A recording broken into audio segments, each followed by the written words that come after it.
The marriage between agriculture and education is one that can be extremely rewarding. It is a fulfilled journey that can allow students to connect with the earth, discover their relationship with food, and to live a life with the knowledge of sustainability. I want to present this idea that educators can implement agriculture into their educational practices in all subject areas, that it is suitable for developmental levels as well as capabilities, and why it is a beneficial addition to any classroom environment. Before we begin, I would like to tell you a little bit about myself. My name is Casey Stern. I was fortunate to have been raised on a ranch that once occupied a commercial cattle operation, stock dog training operation, and equine. Presently, we have ownership of a few horses that actively have been a part of rodeo, gymkhana, 4-H horsemanship, and showmanship atmospheres.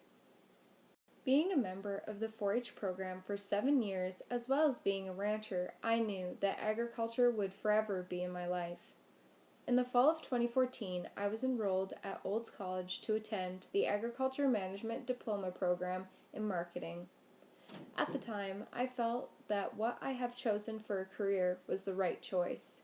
However, that all changed when I returned home for Christmas break. Before I went to college, I had the fantastic opportunity to be an educational assistant in a kindergarten classroom. The students truly touched my heart in a big way, and when I came home on my break, I went to watch my former students perform at their school's Christmas concert. To see their excitement and their growth as individuals was a beautiful thing to encounter. That was the very moment when I officially decided that I wanted to be a teacher. After Christmas, my dad and I packed all my possessions from the residence so I could move back home. In spring 2015, I received my acceptance into the Red Deer College Bachelor of Education Elementary degree in collaboration with the University of Alberta. Now nearing the completion of my degree and entering the education profession, my primary purpose is to inspire other educators with this idea of marrying agriculture and education and how to execute it successfully. Agriculture, as well as education, provides uniqueness in the world. The beautiful attribute that both possess is that they are inviting to inclusivity and adversity. I have had the pleasure to witness inclusion while using agriculture and the ability to give the gift of independence to those who are unable. A friend of mine was a non-disabled person that has now suffered a tragic accident that confined him to be a paraplegic. With determination using physiotherapy, he currently is able to walk with arm braces, ride a horse, and can scale up and down from a combine. Another example involves a boy who lives a life with cerebral palsy, but that did not stop him from being able to show his animal projects at my local 4-H regional events.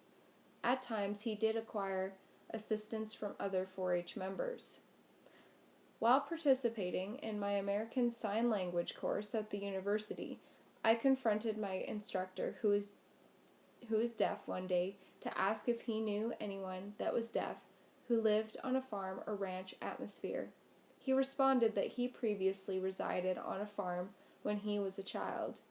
His dad would drive the tractor around the farmyard and that there were livestock present.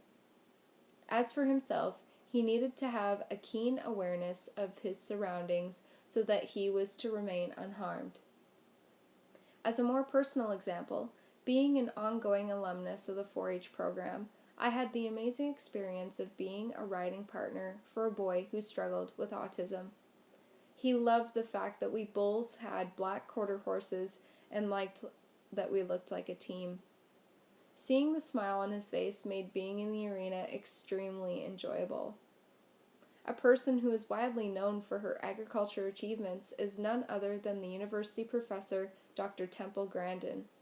Despite her autism, which has not interfered with her academic career and has published many books pertaining to animal behavior, handling livestock, and how she perceives the world as an autistic individual in society. These are only a few stories that express what agriculture can do for students that have challenges with adversity. It empowers them to create mindfulness, conduct self-regulation, to build strength, gain confidence, contribute to socialization, enhance self-worth, engage in therapeutic animal husbandry, and to feel a sense of belonging. With inclusion in mind, how can we relate these inspirational ideas to the education curriculum and how to obtain valuable resources? The key as professionals in education is to attend seminars, conferences, and training to gain a deeper understanding of the content we are willing to teach our students.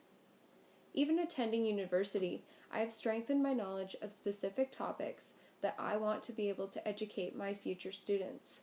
In October 2019, I was chosen to attend Inside Education's Beginning Teachers Agriculture Professional Development, which was 3 days. On that trip, I enhanced my funds of knowledge regarding the agriculture industry, was given an ample amount of resources to use as reference, and networked with fellow attendees. Then, in November 2019, I continued my professional development by attending Ag for Life's Education Symposium that the University of Calgary hosted at their vet facility. What I learned from these events is that the interest of educators taking the initiative to educate themselves about agriculture has increased.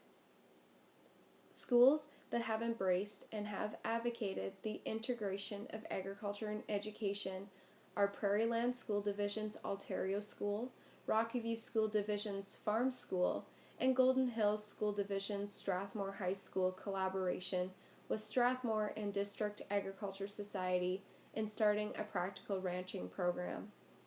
I'm sure that more schools are becoming involved. These are the schools I know of that are from various regions of Alberta. Recently, I have facilitated a farm-to-table experience in a grade 1 classroom with the guidance of my mentor teacher for my education practicum. In the corner of the classroom is a hydroponics tower that grew the lettuce that we needed to feed 20 students. The students that day could bring their salad dressings and fixings to have with their lettuce. During that lunch hour, the room beamed with pure joy. Students were offering each other their dressings and fixings to other children that didn't have anything to mix with their lettuce, and the conversations that followed them were full of happy innocence. At the same time, they ate the classroom-farmed lettuce. My mentor has also, in the past, hatched chicks in the classroom to demonstrate specific learning outcomes from the program of studies in science. I was conducting an aquaponics experiment between an orchid plant and a betta fish while monitoring the symbiotic relationship in order to create a healthy ecosystem that I was going to share with my students as an example of aquaculture. On February 27, 2020, there was a statement presented by Robert Black in the Canadian Senators Group that promoted agriculture in the classroom Canada, and how agriculture in 2018 reached over 1 million students in schools. Agriculture has an impact on our lives as consumers, occupations, and the economy. There are plenty of resources that I wish to share with you. However, there are only a couple of sources I would like to highlight that provide lesson plans and educational resources are as follows. Ag for Life, Alberta Beef Producers, Alberta Milk, Inside Education Cultivate Program, Nutrients for Life, Farm for Mez, Journey 2050, Green Certificate, 4-H Programs, National Science Teaching Association, Guardians of the Grasslands Documentary, Granary Road, Corteva Agriscience, and Agriculture in the Classroom Canada. I would like to leave you with this. We are the sun that shines down on the student plants that grow in the soil of knowledge. Agriculture holding hands with education will grow minds that are shaped with the enrichment of inspiration, innovation, technological advances, connection, inclusion, productivity, perseverance, determination, concrete learning, familiarity, and passion. Let us live sustainably and live to thrive by nurturing nature in hopes of a greater tomorrow. Thank you.